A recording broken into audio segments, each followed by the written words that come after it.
Hi, this is Monsoon Stories from KJZZ. I'm Lauren Gilger. Each year, the monsoon season brings with it a lot of meaning for those who live across the Southwest. But as climate change takes hold of our environment, the season could be changing. In this series, we're looking at what that means for all of us and the way we live in this desert. Here is episode 2 and a closer look at how essential this season is for our state's wildlife and wildlands.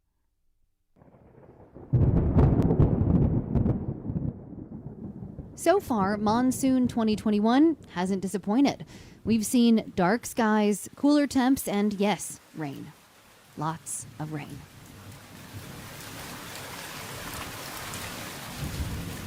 In Phoenix, we've gotten more than 3 inches of rainfall since the start of the summer monsoons, more than we've seen here since 2008.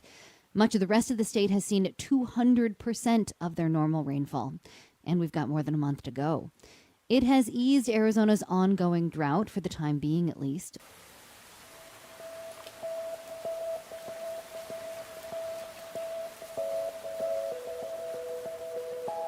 It definitely is helpful for the monsoons to actually occur, and it's very helpful when they have as much water in them as they have this year.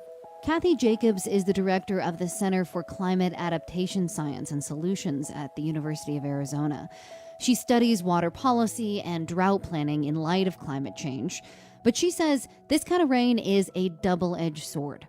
You may actually get flooding in some parts of communities, which isn't a good thing. And yet, for natural vegetation and so forth, it's incredibly important. We've seen the devastating results of flooding already this summer, as cars were washed away in Flagstaff and it took a man's life in Gila Bend. Even the border wall in southeastern Arizona was damaged by heavy waters. Oh my God, you guys! Oh my God! The flash floods caught a woman in her car who had no way out as she frantically called people for help. Now we see photos of his wall in disrepair after a summer monsoon knocked the gates off the hinges at the San Bernardino Ranch near Douglas, Arizona.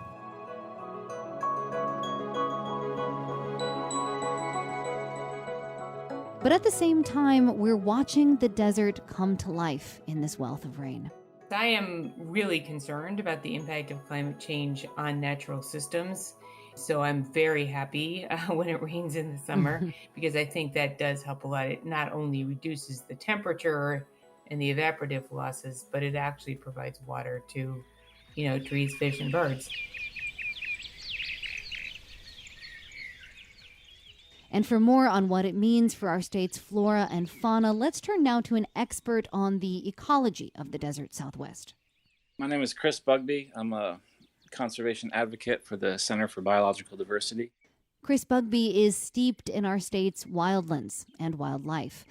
Right now, his focus is mainly on protecting public lands from cattle grazing, but he also does a lot of conservation work for animals, big animals. Large carnivores, especially the rare ones, jaguars, ocelots, that do occur in the state. In fact, he's the guy who tracked the notorious jaguar dubbed El Jefe using camera traps and a scat detection dog for 4 years. And El Jefe got to know them as well. Once, when he and his dog hiked into a canyon to change the memory card on one of their cameras, he noticed something on the tape later. The first animal that the camera took a picture of was the jaguar. And he was only 16 minutes behind us when we left. It sounds like you were getting tracked by a jaguar. I absolutely was. I don't know if it was me or the dog he was interested in, but... Oh, man.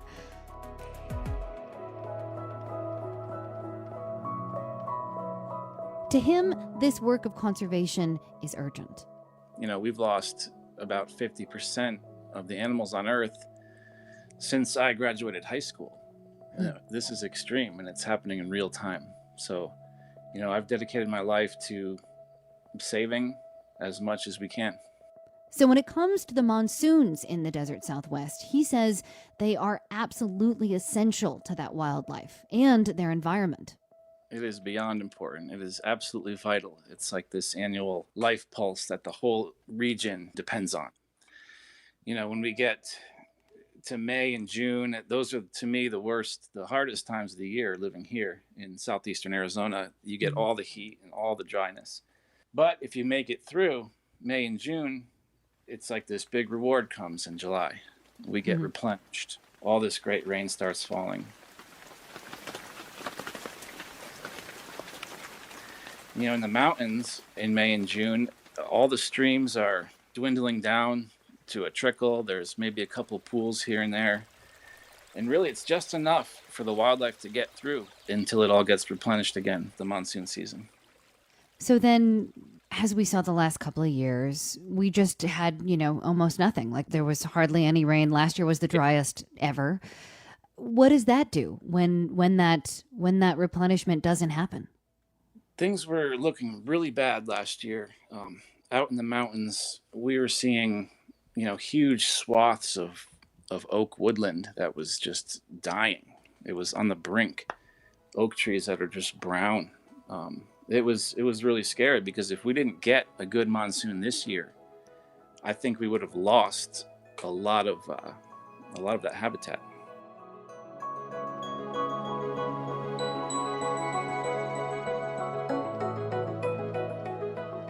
For some species that survive here, Bugbee says the last few years of little to no rainfall pushed them to their limits. The cool thing about Arizona, southern Arizona, is that we're really on the fringe of kind of the subtropical biome that you find further south in Mexico.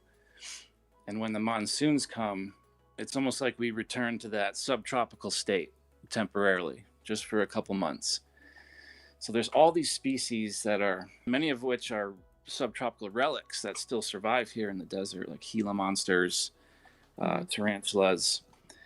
There's all kinds of desert amphibians that literally are dormant in the ground almost the entire year except July, August, September. Wow. When it rains and they come out and they reproduce in that tiny little window and then they go back in. There's several species that literally time their life history cycle to the summer monsoon here. So if that doesn't come, did they not reproduce? Did they not come out? Nobody really knows for sure, but that's the way it seems. If there's not enough rain, they might have to hold on for another year. After that, if they can go 2 or 3 years, I don't know. The way things were looking last year, we really were on the brink of ecosystem collapse, in my opinion. So this year and the downpours we've seen came just in time. But Bugbee warns it's still not enough to make up for all of the years of drought we've experienced. We're still kind of descending into this mega drought with no real end in sight. So yeah, like you said, feast and famine. Our summer storms are going to become less frequent, but more severe. And the problem with that is when you get all the rain at once, like what happened last year, you get a lot of erosion, especially when all the riparian plants are struggling. And then when the violent storms do come, all of that water it rushes away. It doesn't flow through the mountain habitat as it should.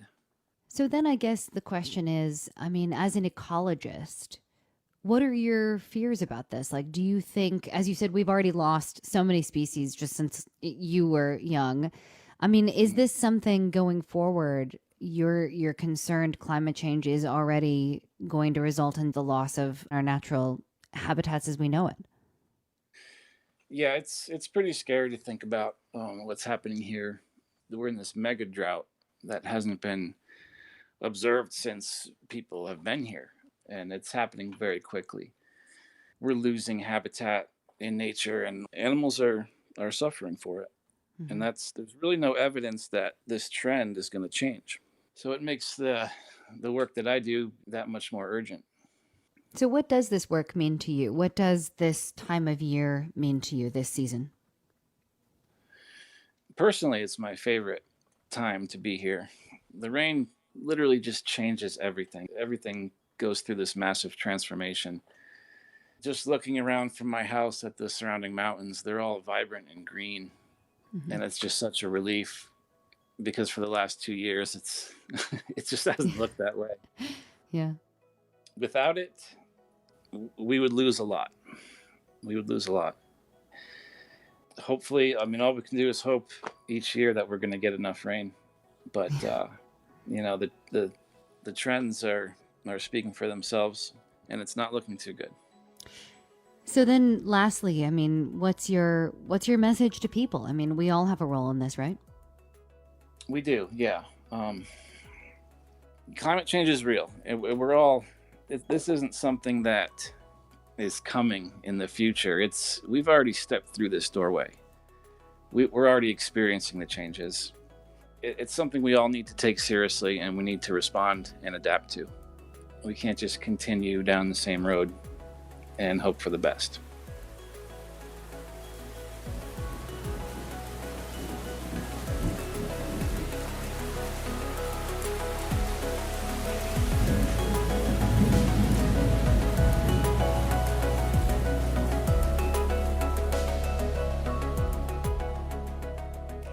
Thanks for listening to the Monsoon Stories podcast from KJZZ. I'm Lauren Gilger, and you can hear more episodes at monsoon.kjzz.org.